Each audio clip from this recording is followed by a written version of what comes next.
Hello' students, আশা কৰোঁ সকলো ভালে আছা। আজি মই ক্লাছ 7ৰ আমাৰ শুৱলা পাঠ নামৰ পাঠ্যপুথিখনৰ এটা কবিতাৰ ৰহস্য বুজাই দিবলৈ ওলাইছোঁ। তোমালোকৰ কাৰ এই আমাৰ শুৱলা পাঠ চলে সেই ল'ৰা ছোৱালীখিনিয়ে এই ভিডিঅ'টো চাবা, আৰু যিবিলাকৰ নচলেও আমাৰ শুৱলা পাঠ তেখেতসকলে চালেও একো লোকচান নহয়।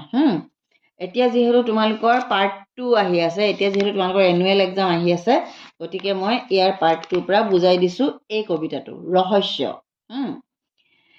এই কবিতাটো অতি সুন্দৰ কবিতা, কবি মঞ্জুল শৰ্মাদেৱৰ ৰচিত কবিতা এইটো।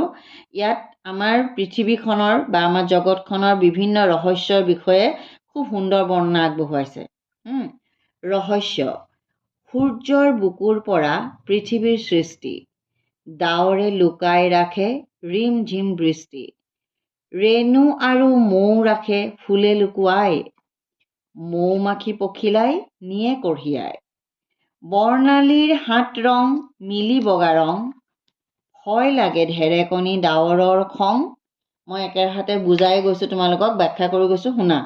চোৱা, সূৰ্যৰ বুকুৰ পৰা পৃথিৱীৰ সৃষ্টি, আমাৰ পৃথিৱীখন ক'ৰ পৰা সৃষ্টি হৈছে বুলি কৈছে? সূৰ্যৰ বুকুৰ পৰা সৃষ্টি হোৱা বুলি কৈছে। ডাৱৰে লুকাই ৰাখে ৰিম ঝিম বৃষ্টি, এই যে আমি যে বৰষুণ হয়, বৃষ্টি মানে বৰষুণ, বৰষুণ ক'ৰ পৰা হয় হয়নে? ডাৱৰে বৰষুণ নহয় জানো? ডাৱৰে বৰষুণবিলাক লুকাই ৰাখে বুলি কৈছে কবিয়ে। ৰেণু আৰু মৌ ৰাখে ফুলে লুকুৱাই, ফুলবিলাকত পখিলা পৰা দেখিছানে? পখিলা আৰু ভুমুলাই ফুলৰ মৌ চুহি খায়, এইটো গান চানত তোমালোকে শুনিছাই। ৰেণু আৰু মৌ ৰাখে ফুলে লুকুৱাই, ফুলবিলাকে তাহাঁতৰ ভিতৰত কি ৰাখে? ৰেণু আৰু মৌ লুকুৱাই ৰাখে বুলি কৈছে। মৌ মাখি পখিলাই নিয়ে কঢ়িয়াই, মৌ মাখি আৰু পখিলাই সেইবিলাক খায় হয়নে? বা সেইবিলাক তাহাঁতি কঢ়িয়াই নি ক'ৰবাত জমা কৰে। বৰ্ণালীৰ 7 ৰং মিলি বগা ৰং, বৰ্ণালীৰ 7টা ৰং মিলি কি ৰং হয়? বগা ৰং হয় হয়নে? বৰ্ণালী মানে কি? ৰামধেনু। ৰামধেনুৰ ইংলিছত কি কয় জানানে? ভিপজিয়ৰ হয়নে? ভয় লাগে ঢেৰেকণি ডাৱৰৰ খং। চোৱা, আমাৰ যেতিয়া বৰষুণ দিয়াৰ আগে আগে গাজনি ঢেৰেকণি মাৰে নাই, গ্ৰিং গ্ৰিং মাৰে, সেইকাৰণে কৈছে যে ভয় লাগে ঢেৰেকণি ডাৱৰৰ খং, ডাৱৰৰ খং উঠা বুলি কৈছে। আমাৰ যেনেকৈ মাহঁতে খং কৰিলে এনেকৈ কয় নাই, খঙত কয়, ঠিক তেনেকৈ ডাৱৰে খং কৰা বুলি কৈছে ইয়াতে ডাৱৰৰ গাজনিবিলাকক ইয়াতে খং বুলিহে কবিয়ে বুজাইছে। এতিয়া চোৱা, বীজত লুকাই থাকে শিশু গছ পুলি, শীতৰ নিয়ৰে যেন কান্দিছে উচুপি, কণীত লুকাই থাকে অকণি চৰাই, শব্দই লয়লাস ঢৌ খেলি যায়, অক্সিজেন নাইট্ৰজেন দুয়ো মিলি জুলি, লগত কটনো গেছ আৰু ধূলি বালি।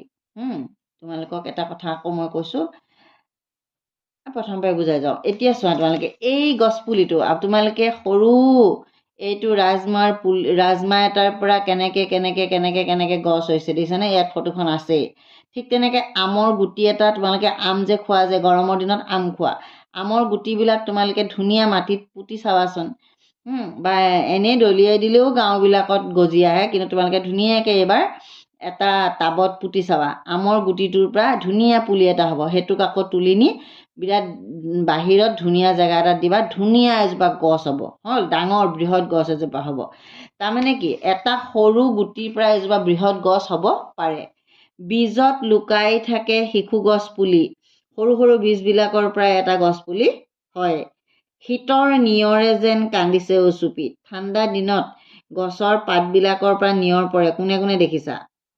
মন কৰিছানে? ৰাতিপুৱাই উঠি গৈ আমি যেতিয়া কান্দিলে চকু পানী চকুৰ কিনাৰেদি বৈ অহা দেখা পাইছা নাই? ঠিক তেনেকৈ গছবিলাকতো পাতবিলাকত নিয়ৰৰ টোপালবিলাক তেনেকৈ বৈ আহে। কণীত লুকাই থাকে অকণি চৰাই, সৰু সৰু চৰাইবিলাকে একদম ক'ত কণীৰ পৰা চৰাই ফুটি ওলোৱা কোনে কোনে লক্ষ্য কৰিছা কোৱাচোন? পাৰ চৰাই, কপৌ চৰাই, মানে শালিকি, ঘৰচিৰিকা, এই সকলোবিলাক চৰায়ে কি কৰে? কণী পাৰে। এই কণীটোৰ পৰাই পোৱালি জগে হয়নে? কণীত লুকাই থাকে অকণি চৰাই, শব্দই লয়লাসে ঢৌ খেলি যায়। অক্সিজেন নাইট্ৰজেন দুয়ো মিলি জুলি, লগত কটনো গেছ আৰু ধূলি বালি। বায়ুত কি কি থাকে? আমাক মূলতঃ প্ৰয়োজন হয় অক্সিজেন গেছ হয়নে? আৰু বায়ুতটো বহুত কিবা কিবি থাকে, অক্সিজেন, নাইট্ৰজেন, হাইড্ৰজেন, কাৰ্বন ডাই অক্সাইড, বিভিন্ন গেছ থাকে।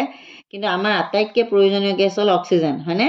আমি অক্সিজেন গ্ৰহণ কৰি কাৰ্বন ডাই অক্সাইড উলিয়াই দিওঁ, এইটো কথা তোমালোকে ছায়েন্সতটো পাইছাই। আৰু মানে আমি যে উশাহ নিশাহ লওঁ, বায়ু পলিউশ্যন তোমালোকে জানাই। সেই বায়ুত কি থাকে? অক্সিজেন, নাইট্ৰজেন থাকে, লগতে বিভিন্ন গেছ থাকে আৰু ধূলি বালিও মিলি থাকে, হয়নে? এই পলিউটেড এয়াৰ, দিল্লীত যাব নোৱাৰি, আমাৰ গুৱাহাটী পলিউটেড চিটি, চবেই কৈ থকা শুনা পাইছানে নাই? সেইকাৰণে এই বায়ুত ধূলি বালি গেছ মূলতঃ থাকে অক্সিজেন আৰু নাইট্ৰজেন, এইটো কথা মন কৰিবা। চোৱা, জীৱ জগতৰ এয়া বায়ুৰ সাগৰ। আমি গোটেই জীৱবিলাকে কি লওঁ? বায়ু লওঁ, মানে বায়ুত থকা অক্সিজেনটো লওঁ। জীৱ জগতৰ এয়া বায়ুৰ সাগৰ, গছ বিৰিখেও লয় নহয় তাকৰ।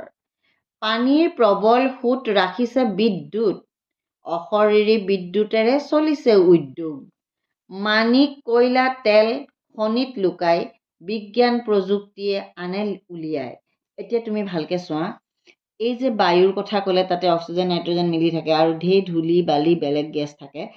জীৱ জগতৰ এয়া বায়ুৰ সাগৰ, যে সাগৰত যেনেকৈ পানীৰ শেষ নাই, ঠিক তেনেকৈ আমাৰ গোটেই পৃথিৱীখনত বায়ুৰ শেষ নাই। বায়ুখিনি পলিউটেড হ'ব পাৰে, কিন্তু বায়ুৰ শেষ নাই। হ'ল, গছ বিৰিখেও লয় নহয় তাকৰ। আমিতো লওঁৱেই, লগতে গছ লতায়ো বায়ু গ্ৰহণ কৰে। বায়ু মানে কি? তাত থকা অক্সিজেন বা কাৰ্বন ডাই অক্সাইড, সেইখিনি কথাটো পিছৰ কথা, কিন্তু আল্টিমেটলি বায়ু লয়, হয়নে? বায়ু আমাৰ পৃথিৱীত কমি নাযায় বুলি কৈছে। পানীৰ প্ৰবল সোঁত ৰাখিছে বিদ্যুৎ। এই যে ডেমবিলাক বনাই প্ৰবল সোঁতবিলাক একদম বন্ধ কৰি তাৰ পৰা আমি কি উলিয়াইছোঁ? ইলেক্ট্ৰিচিটি উৎপাদন কৰিছোঁ, হয়নে? সেইটোকে কৈছে, পানীৰ প্ৰবল সোঁত ৰাখিছে বিদ্যুৎ, অশৰীৰী বিদ্যুতেৰে চলিছে উদ্যোগ। এই যে যিবিলাক ইলেক্ট্ৰিচিটি প্ৰডিউচ কৰিছে, ইলেক্ট্ৰিচিটিবিলাক বিদ্যুৎ মানে উৎপাদন কৰিছে, এই বিদ্যুৎ উৎপাদন কৰি সেই উৎপাদিত বিদ্যুৎবিলাকেৰে কি কৰিছে? উদ্যোগ চলাইছে, হয়নে? অশৰীৰী মানে বডিলেছ। আমি যেনেকৈ টেবুল এখনৰ ষ্ট্ৰাকচাৰ আছে, আলমাৰী এটা ষ্ট্ৰাকচাৰ আছে, গৰু মানুহৰ এটা ষ্ট্ৰাকচাৰ আছে, কিন্তু বিদ্যুতত এনেকুৱা কোনো ষ্ট্ৰাকচাৰ নাই, বডি নাই। সেইকাৰণে অশৰীৰী বুলি কৈছে। আৰু বিদ্যুতেৰে কি চলিছে বুলি কৈছে? উদ্যোগ চলিছে। মাণিক কয়লা তেল খনিত লুকাই। এই যে তোমালোকে কোনে জানা কয়লা খনি কোনোবাই দেখা পাইছানে? এইবিলাক ক্ৰুড অইল, ONGC তেল কেনেকৈ তলৰ পৰা ওলায়, খাৰুৱা তেল তলৰ পৰা ওলাই শোধন কৰি আমাক দিয়ে। মাণিক কয়লা তেল খনিত লুকাই, বিজ্ঞান প্ৰযুক্তিয়ে আনে উলিয়ায়। তোমালোকে কেতিয়াবা মোবাইলত মানে চাৰ্জ মাৰিবাচোন, মানে কেনেকৈ তেল উৎপাদন হয়, বা ONGCয়ে হওক বা ৰিলায়েন্সে হওক কেনেকৈ তেল প্ৰডিউচ কৰে, হয়নে? তোমালোকে ONGCত কোনোবা মানুহে চাকৰি কৰিলে, অইলত চাকৰি কৰা মানুহে এইটো কথা জানে, মানে ডাঙৰ মানুহে জানে, সৰু ল'ৰা ছোৱালীবিলাকে মোবাইলত চাৰ্জ কৰিবা, তেতিয়াই পাই যাবা। বিভিন্ন মেচিন লগাই সাগৰৰ তলৰ পৰা বা বিভিন্ন জেগাত য'ত নেকি তেল থাকে বুলি জানে, তাত বিভিন্ন মেচিন লগাই, উদ্যোগ বা প্ৰযুক্তি লগাই ভিতৰৰ পৰা তেলটো উলিয়াই আনি সেইখিনি পিছত শোধন কৰি, মানে ৰিফাইন কৰি, মানে চাৰিওফালে ডাঙৰ ৰেলৰ ডাব্বা আছে তেল নিয়া, তাতে তেলবিলাক বাহিৰতো বিকে, আমিও ইউজ কৰোঁ। আমি যে গাড়ীত তেল ভৰাওঁ, সেইবিলাক তেল ক'ৰ পৰা পাওঁ বুলি ভাবিছা?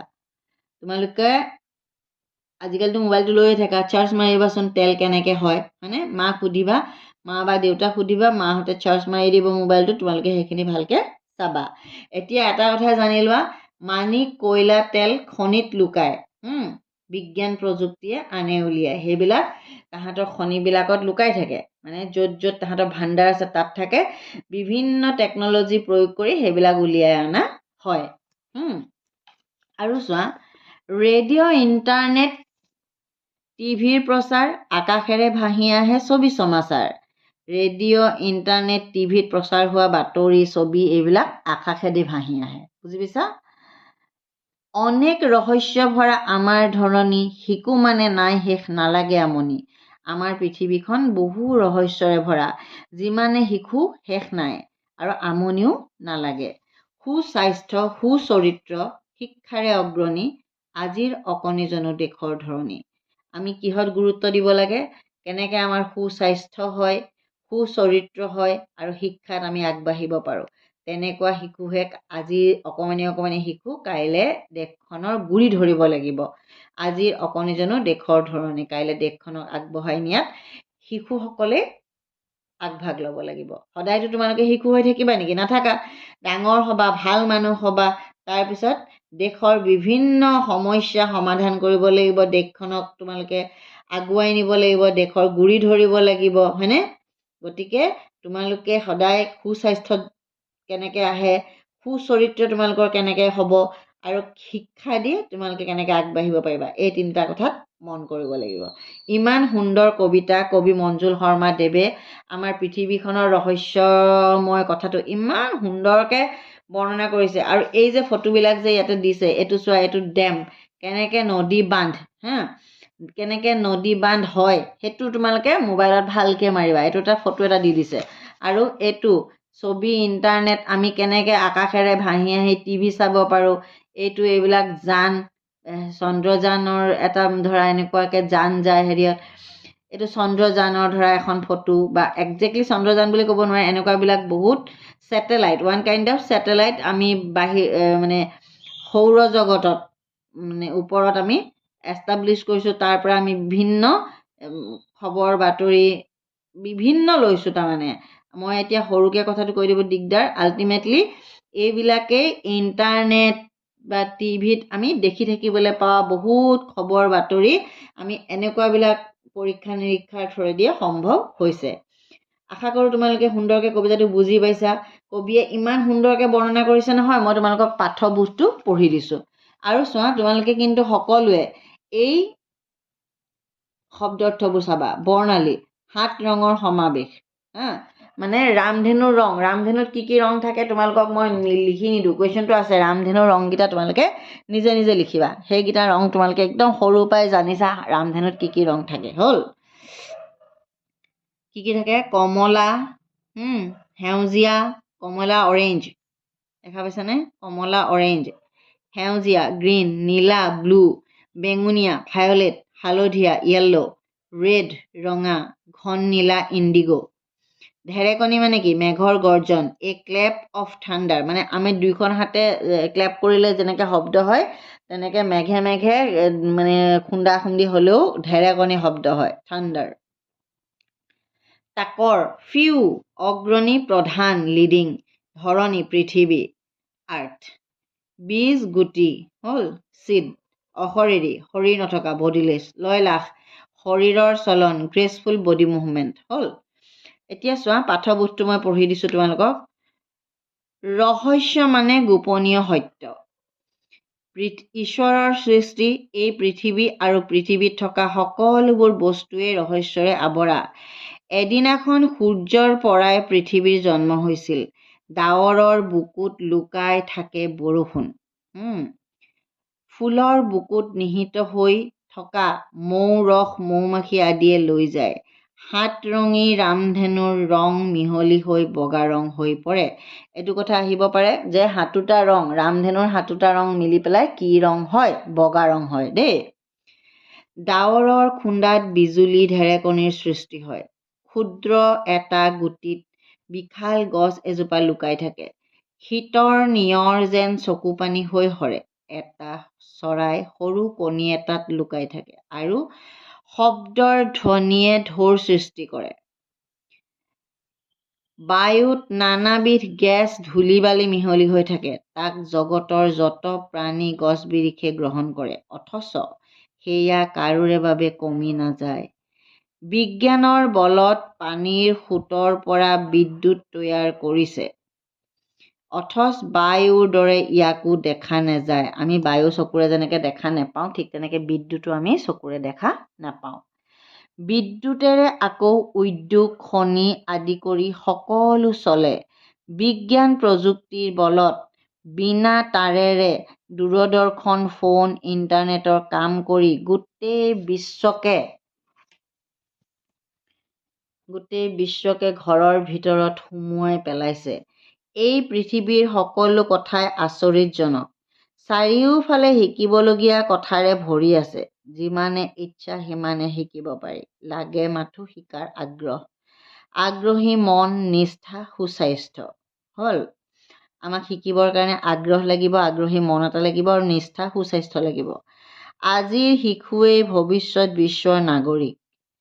গতিকে সুস্থ সবল সুচৰিত্ৰ গঠনৰ বাবে নিজেই নিজক সহায় কৰিব লাগিব। দেখা পাইছা? চোৱা, আমি কি কৰিব লাগিব? সুস্থ সবল সুচৰিত্ৰ গঠনৰ বাবে নিজেই নিজক সহায় কৰিব লাগিব। বুজি পাইছা? অতি সুন্দৰ কবিতা। কবিতাটোৰ পাঠ্যবস্তু খুব সুন্দৰ, তাৰমানে খুব সুন্দৰকৈ তোমালোকক বুজাই দিছে। তোমালোকক এই ৰহস্যখিনি পৃথিৱীখনৰ বিষয়ে জানিবলৈ জানো তোমালোকৰ মন নাযায়, হয়নে? কবি মঞ্জুল শৰ্মা, যোৰহাটত জন্ম হোৱা কবিগৰাকী প্ৰায়বোৰ ৰচনাতে ৰহস্যৰ ৰেঙনি দেখা যায়। তেখেতে বহুতো কবিতা ৰচনা কৰিছে। মই নেক্সট ভিডিঅ'ত কুৱেশ্যন আনচাৰখিনি দি আছোঁ। কাৰণ কিয় জানানে? এনেকৈ যদি কুৱেশ্যন আনচাৰো দিওঁ, ভিডিঅ'টো বহুত দীঘল হৈ যাব। আপলোড হওঁতে মানে বহুত সময় লাগে মোৰ মোবাইলটোৰ পৰা।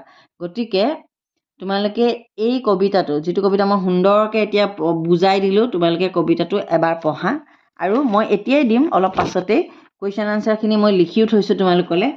এইখিনি সুন্দৰকৈ মই লিখিও থৈছোঁ, কিন্তু এতিয়া মই দিব নোৱাৰিম, বহুত দীঘল হৈ যাব। এই নেক্সট ভিডিঅ'ত মই দি আছোঁ। তোমালোকৰ আশা কৰোঁ তোমালোকে কবিতাটো ভালদৰে বুজি পাইছা, মানে স্পষ্ট উচ্চাৰণেৰে মই পঢ়ি দিছোঁ। তোমালোকে স্পষ্ট উচ্চাৰণ কৰিবা, যাতে বানান ভুল নহয়। তোমালোকৰ মানে বানান বহুত ভুল হয়। ল'ৰা ছোৱালীবিলাকক মই এইটো কথা বাৰে বাৰে কওঁ, তোমালোকে ভালকৈ নপঢ়া, বানানবিলাক উচ্চাৰণ কৰিবও নাজানা ভালকৈ, ফলত তোমালোকৰ স্পেলিং বহুত মিষ্টেক হয়। হ'ল? আৰু যদি ভাল লাগিছে কবিতাটো, লাইক এটা কৰিবা। এটা ৰিকুৱেষ্ট থাকিলে, যিসকলে ৰেণ্ডমলি ভিডিঅ'টো পাইছে, যদি আপোনালোকৰ ঘৰত কোনো সৰু ল'ৰা ছোৱালী নাই ক্লাছ 7ত পঢ়া, যদি আপোনালোকৰ চিনাকি মিতিৰ কুটুমৰ ওচৰত কোনোবা সৰু সৰু ল'ৰা ছোৱালী আছে, তেতিয়া আপোনালোকে ভিডিঅ'টো প্লিজ শ্বেয়াৰ কৰিব। আজিলৈ আহোঁ, লগ পাম আন এটা ভিডিঅ'ত।